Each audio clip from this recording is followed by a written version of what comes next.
I think there's a lot of different ways to learn leadership.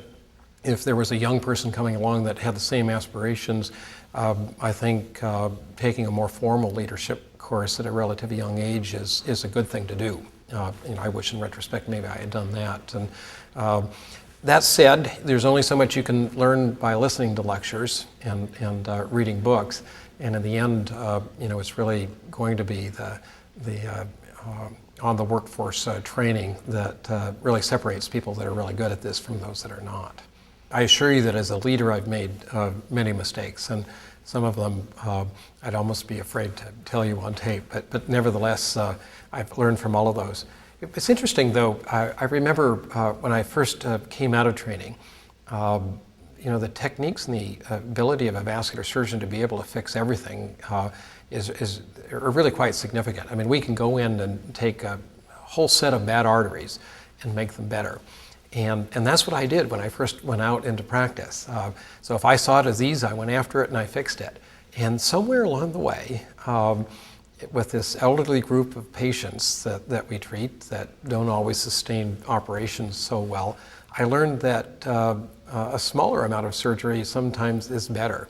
And whereas I always made sure that I completely solved the disease problem, a few years out I learned to maybe not treat some areas that weren't really going to make a difference. And so I think that one of the areas of maturation for me as a vascular surgeon was when not to operate, and when I operate, how not to go too far in the operation. That's even true in the endovascular side of things. I've learned often if I do enough to get blood flow to wherever I'm trying to revascularize, that's enough, and to treat everything to make it perfect isn't always the right solution. Mentorship is really the essence of how we perpetuate ourselves as academic surgeons. I was just talking with the medical students at University of Wisconsin about a week or so ago, asking them how they decided where they were going to head with their career. And after about 45 minutes of conversation, it was clear that each one made their decision based upon one mentor, one individual. So we as individuals can have this incredible impact on medical students, residents, junior faculty members, just by being there, showing what can be accomplished in academic medicine, and it's just an important responsibility that we all have.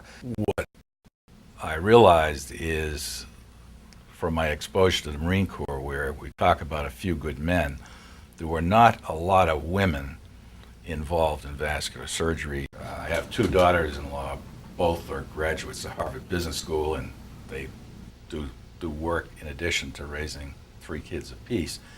And we needed to change the facilities for training women, allowing them time off out of a residency, making daycare available, small things like this, so that we can, and we have, as evidenced by the women in vascular surgery today, so that we could have more women participate.